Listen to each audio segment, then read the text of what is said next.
अस्सलामुअलैकुम, welcome to skill कॉजिन। आज हम बनाने वाले हैं ईद स्पेशल तरियाकी चिकन, जिसके लिए हमें चाहिए chicken boneless 500 gram, brown sugar 1 tablespoon, 2 tablespoon soya sauce.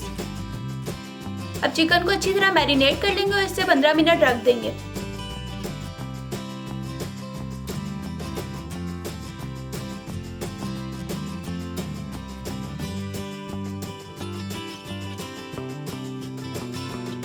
अब मैरिनेट की हुई चिकन को पैन में ऐड करेंगे।